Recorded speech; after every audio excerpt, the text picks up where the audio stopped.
নমস্কার, সংস্কৃত ব্যাকরণ গঙ্গা চ্যানেলে আপনাদের সকলকে স্বাগত জানাই। আজ আমরা অর্থশাস্ত্রে যে বেদ সম্বন্ধে আলোচনা করা হয়েছে, তো আজকে আমরা সেই বেদের যে ক ভাগে ভাগ করা হয়েছে এবং সেগুলি কি কি, তো বিস্তারভাবে আজকে আমরা জেনে নেব। ইউজিসি নেট এক্সামে আমরা দেখেছি যে এখান থেকেই উদাহরণগুলি প্রায় এক্সামে প্রতি বছরই এখান থেকে আসে যে কোশ্চেনে। তো আমরা আজকে সেই উদাহরণগুলি ভালোভাবে যে কোন ভাগের কোন উদাহরণ সেইগুলি বিস্তারভাবে জেনে নেব। তো অর্থশাস্ত্র অনুসারে বেদকে এখানে 5 ভাগে ভাগ করা হয়েছে: বিধি, মন্ত্র, নামধেয়, নিষেধ এবং অর্থবাদ। আর বলা হয়েছে যে অপৌরুষেয়ং বাক্যং বেদহ, অর্থাৎ অপৌরুষ বাক্য এখানে বেদ বলা হয়েছে। আর সচ বিধি, মন্ত্র, নামধেয়, নিষেধ, অর্থবাদ ভেদাত পঞ্চবিধ, অর্থাৎ বেদকে এখানে অর্থশাস্ত্র অনুসারে বেদকে এখানে 5 ভাগে ভাগ করা হয়েছে। এবং সেই ভাগগুলিকে আমরা পরপর আবার যে এই বিধি যে বেদে যে প্রথম ভাগটি, তো তাকে আবার 4 ভাগে ভাগ করা হয়েছে। তো এক্সামে এরকম প্রশ্ন আসে যে বিধি দিয়ে দিল যে কোন ভাগটি এখানে নয়, বা ক্রমানুসারেও আসতে পারে। তো মনে রাখতে হবে যে বিধি চতুর্বিধ। সেগুলি কি কি? উৎপত্তি বিধি, বিনিয়োগ বিধি, অধিকার বিধি এবং প্রয়োগ বিধি। তো এই 4টি হচ্ছে, এটা ক্রমানুসারে মনে রাখতে হবে। উৎপত্তি, তারপর হচ্ছে বিনিয়োগ, তারপর অধিকার, তারপরে প্রয়োগ। এখানে দিয়ে দিল যে যদি আসে যে লেখা থাকলো যে বিধি, উৎপত্তি বিধি, বিনিয়োগ বিধি, অধিকার বিধি এবং নিয়ম বিধি, তো কোনটি নয়? তখন মনে রাখতে হবে যে নিয়ম বিধি নয়, কারণ নিয়ম বিধি হচ্ছে মন্ত্রের ভাগ। মন্ত্রকে যে এখানে 3 ভাগে ভাগ করা হয়েছে: নিয়ম বিধি, পরিসংখ্যা বিধি এবং অপূর্ব বিধি। তো অপূর্ব বিধি, নিয়ম বিধি এগুলি হচ্ছে গিয়ে মন্ত্রের ভাগ, বিধির নয়। যদিও এখানে নিয়ম বিধি বলে এখানে করা হয়েছে, তো সেই জন্য ভুল হওয়ার সম্ভাবনা থাকতে পারে। তো অবশ্যই ভালোভাবে এটি জেনে নিতে হবে যে বিধিকে এখানে ভাগ করা হয়েছে 4 ভাগে: উৎপত্তি বিধি, বিনিয়োগ বিধি, অধিকার বিধি এবং প্রয়োগ বিধি। এবং এইগুলিকে এই যে বললাম উৎপত্তি বিধি, তো বিনিয়োগ বিধি, এই যে বিধির ভাগ, তো এইগুলি কাকে বলে সেইগুলি মনে রাখতে হবে। সে আসতে পারে যে কর্মস্বরূপ মাত্র বোধক বিধি, তো কহ, তো কোনটি দিয়ে দিল অপশানে? উৎপত্তি বিধি, বিনিয়োগ বিধি না অধিকার বিধি। যে কোনো 4টে অপশান থাকবে, তখন আমাদের মনে রাখতে হবে যে কর্মস্বরূপ মাত্র বিধি, অর্থাৎ কর্মের স্বরূপ যে মানে কর্মস্বরূপ মাত্র যেখানে বোধক অর্থাৎ জ্ঞান হয় বিধি, তো সেই হচ্ছে উৎপত্তি বিধি। তো এটি মনে রাখতে হবে যে উৎপত্তি বিধি কাকে বলে, তখন হবে কর্মস্বরূপ মাত্র বোধক বিধি উৎপত্তি বিধি। তো এই কাকে বলে, এই যে উৎপত্তি বিধি, এইগুলি যে ইউজিসি নেট এক্সামের বই আছে সেখানে আপনারা দেখতে পারেন।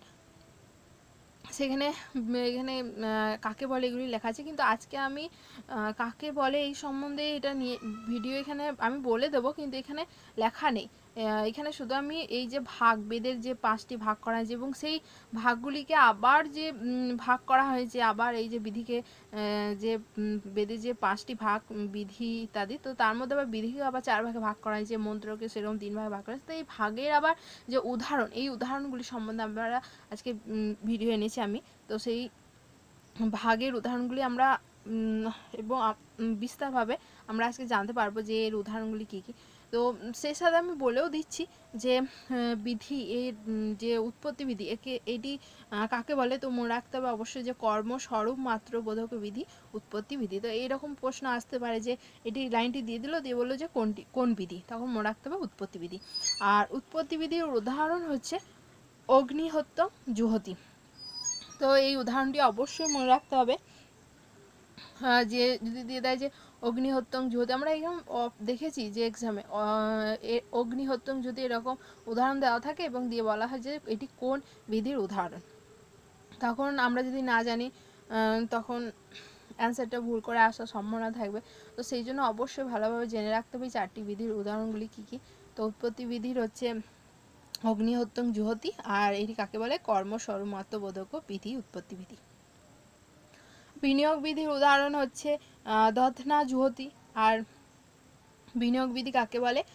অঙ্গ প্রধান সম্বন্ধ বোধক বিধি। যেখানে অঙ্গ প্রদান সম্বন্ধে যার মানে বোধক অর্থাৎ জ্ঞান হয় সেই বিধিকেই বলা হচ্ছে বিনিয়োগ বিধি। তো দধনা জ্যোতি। অধিকার বিধি এর উদাহরণ হচ্ছে যজেত স্বর্গ কাম। আর প্রয়োগ বিধি একে কয়েক ভাগে ভাগ করা হয়েছে, 6 ভাগে ভাগ করা হয়েছে, তো সেটি আমরা পরে দেখে নেব। তো এই হচ্ছে এখানে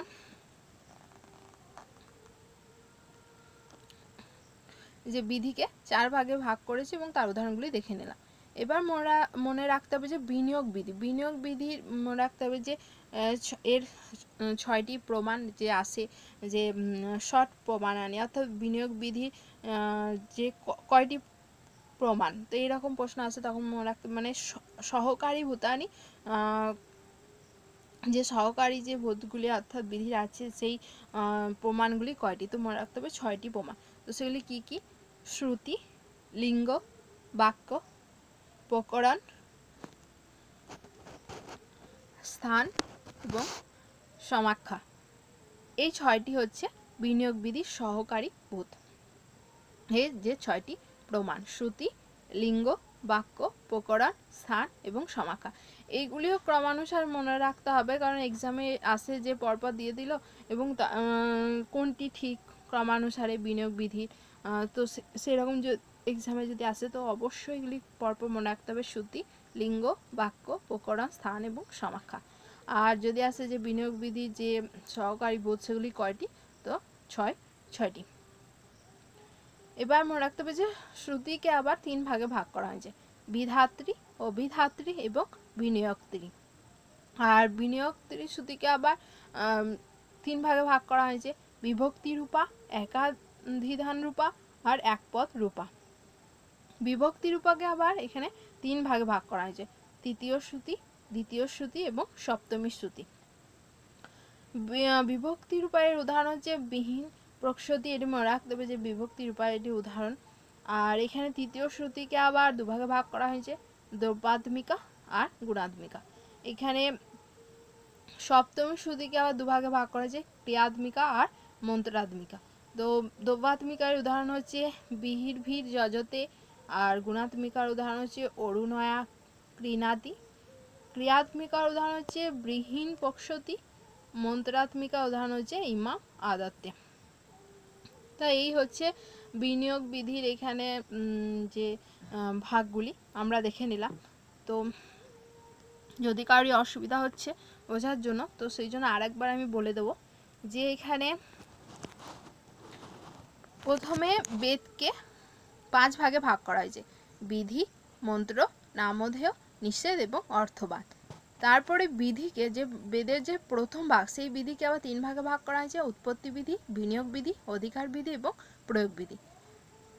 বিধির যে 4টি ভাগ বললাম তার দ্বিতীয় ভাগ যে বিনিয়োগ বিধি তাকে আবার 6টি প্রমাণ বা 6টি এখানে ভাগ করা হয়েছে। তো শ্রুতি, লিঙ্গ, বাক্য, প্রকরণ, স্থান এবং সমাখ্যা। তো এই 6টির মধ্যে আবার যে প্রথম শ্রুতি তো তাকে আবার 3 ভাগে ভাগ করা হয়েছে, বিধাত্রী, অভিধাত্রী, বিনিয়োগত্রী। আর যে শেষ যেটি বিনিয়োগত্রী শ্রুতি তো তাকে আবার 3 ভাগে ভাগ করা হয়েছে, বিভক্তি রূপা, একাধিধান রূপা আর একপদ রূপা। এখানে আবার বিভক্তি রূপাকে আবার 3 ভাগে ভাগ করা হয়েছে, তৃতীয় শ্রুতি, দ্বিতীয় শ্রুতি এবং সপ্তমী শ্রুতি। তৃতীয় শ্রুতিকে আবার 2 ভাগে ভাগ করা হয়েছে, দ্রব্যাত্মিকা এবং গুণাত্মিকা। আর সপ্তমী শ্রুতিকে ক্রিয়াত্মিকা এবং মন্ত্রাত্মিকা। এখানে এই তৃতীয় শ্রুতিকে যে ভাগ সেটি অবশ্য আসবে না, কিন্তু এইখানে যে উদাহরণ এটি অবশ্যই মনে রাখতে হবে যে বিহির ভি যজতে এটি হচ্ছে তৃতীয় শ্রুতির উদাহরণ, আর ক্রিয়াত্মিকা এটা হচ্ছে বৃহীন পক্ষতি, এই উদাহরণটি হচ্ছে সপ্তমী শ্রুতির উদাহরণ।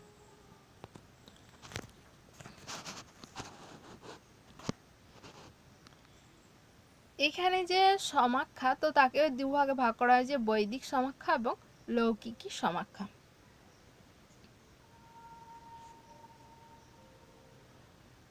সমাখ্যা তো এখানে যৌগিক শব্দ হবে।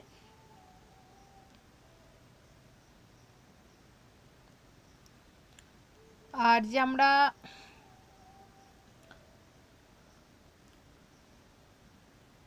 এখানে যে আমরা স্থান পড়লাম যে বিনিয়োগ বিধির যে অন্যতম প্রমাণ স্থান, তো সেইটি হচ্ছে তাকে আবার দুভাগে ভাগ করা হয়েছে, পাঠ্য সাদস্যম এবং অনুষ্ঠান সাদস্যম, এই দুই ভাগে ভাগ করা হয়েছে। আর এর উদাহরণ হচ্ছে পাঠ্য সাদস্যম উদাহরণ হচ্ছে ঐন্দ্রাগ্র মেকাদত্ত।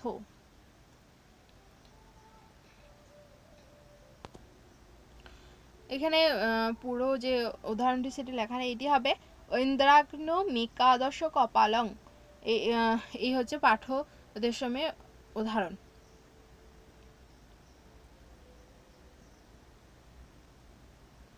তো উদাহরণটি অবশ্যই মনে রাখতে হবে, স্থানের উদাহরণ যদি আসে তখনও হবে যে এটি, আর যদি আসে যে পাঠ্য সাদস্যম কোন সহকারী ভূতের প্রমাণে মানে এখানে কোন প্রমাণটি এখানে ভাগ, তখন হবে স্থানের, পাঠ্য সাদস্যম এবং অনুষ্ঠান সাদস্যম। এর অবশ্যই মনে রাখতে হবে। সমাক্ষাকে দুই ভাগে, বৈদিক এবং লৌকিক বা বৈদিকী এবং লৌকিকীও বলা যায়। আর এখানে যে প্রকরণ তাকে দুই ভাগে ভাগ করা হয়েছে, মহাপ্রকরণ এবং অবান্তর প্রকরণ। মহাপ্রকরণের যে সংজ্ঞাটি, তো সেটিও অনেক সময় এক্সামে আসে, তো মনে রাখতে হবে যে মুখ্য ভাবনা সম্বন্ধী প্রকরণ হচ্ছে মহাপ্রকরণ। এটি মনে রাখার একটি সহজ উপায় হচ্ছে প্রথমে আছে মুখ্য, তো আর এখানে মহাপ্রকরণ তো এরকমভাবে আমরা মনে রাখতে পারি। আর অবান্তর প্রকরণ হচ্ছে অঙ্গ ভাবনার সম্বন্ধী প্রকরণ, এখানেও প্রথম অক্ষর, যে অবান্তরে এখানে অঙ্গ যে তার তো এইভাবে আমরা সহজে এটি মনে রাখতে পারি যে কাকে বলে, তার যে সংজ্ঞাটি। তো মহাপ্রকরণ হচ্ছে মুখ্য ভাবনার সম্বন্ধী প্রকরণ হচ্ছে মহাপ্রকরণ, আর অবান্তর প্রকরণ হচ্ছে অঙ্গ ভাবনার সম্বন্ধী প্রকরণ হচ্ছে অবান্তর প্রকরণ।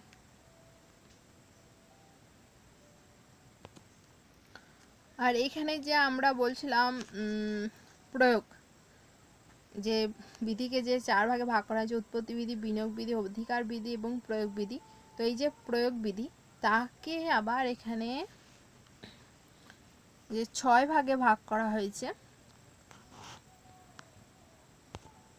প্রয়োগ বিধিরও যে 6টি প্রমাণ, তো সেগুলি দেখে নেব যে কোনগুলি। শ্রুতি, অর্থ, পাঠ, স্থান, মুখ্য এবং প্রবৃত্তাক্ষ। আর যে বিনিয়োগ বিধি সেখানে কি ছিল, শ্রুতি, লিঙ্গ, বাক্য, প্রকরণ, স্থান এবং সমাখ্যা। তো এখানে মনে রাখতে হবে প্রবৃত্তাক্ষ আছে মুখ্য, হ্যাঁ এটি মুখ্য হবে, স্থান, পাঠ এবং অর্থ এবং শ্রুতি, এটিও পরপর মনে রাখতে হবে। এখানে প্রয়োগ বিধির 6টি প্রমাণ। শ্রুতির এখানে উদাহরণ হচ্ছে বেদঙ্কিতা, বেদি করতি, এটি এর উদাহরণ। অর্থের উদাহরণ হচ্ছে জবাগু পচতি। পাঠের হচ্ছে সমিধ যজতি। আর প্রবৃত্তাক্ষর হচ্ছে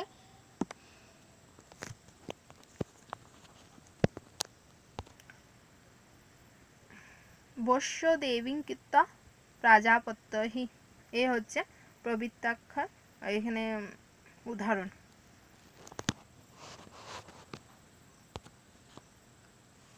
তো আজ আমরা যে বেদের প্রথম যে ভাগটি বিধি, তো তার আমরা যে আরও যে ভাগ করা হয়েছে তার উদাহরণ সহ আমরা দেখে নিলাম এবং কাকে বলে সেটিও জেনে নিলাম। এখানে মনে রাখতে হবে যে প্রয়োগ বিধি হচ্ছে প্রয়োগ, পার্শ্বভাব বোধক বিধি হচ্ছে প্রয়োগ বিধি, আর অধিকার বিধি কাকে বলে সেটি হচ্ছে কর্মজন্য ফলসাম্য বোধক বিধি হচ্ছে অধিকার বিধি। আর এর উদাহরণ যজের স্বর্গকাম। আর উৎপত্তি বিধি এবং বিনিয়োগ বিধি কাকে বলে সেটা আমরা আগে জেনে এলাম। তো এই 4টে বিধি অবশ্যই কাকে বলে এর সংজ্ঞাগুলো মনে রাখতে হবে, কারণ এখান থেকে এক্সামে বারবার এখান থেকে প্রশ্ন আসে, আর এর উদাহরণগুলিও মনে রাখতে হবে। এবং সেই সাথে আমরা যে বিনিয়োগ বিধি এবং প্রয়োগ বিধিকে যে ভাগ করা হয়েছে সেগুলিও আমরা জেনে নিলাম। আশা করি প্রত্যেকের কাছে বুঝতে সুবিধা হয়েছে এবং সহজ হয়েছে বিষয়টি। অন্যান্য যে ভাগগুলি সেগুলি আমরা পরের ভিডিওতে দেখে নেব, যে বেদের অন্যান্য যে মন্ত্র ইত্যাদি যে ভাগ করা হয়েছে সেগুলি আমরা উদাহরণসহ পরের ভিডিওতে দেখে নেব। ভিডিওটি ভালো লাগলে অবশ্যই লাইক শেয়ার করতে ভুলবেন না, আর বন্ধুদের সাথে অবশ্যই শেয়ার করবেন, আর যারা সাবস্ক্রাইব করেনি অবশ্যই করে নেবেন। পুরো ভিডিওটি দেখার জন্য ধন্যবাদ।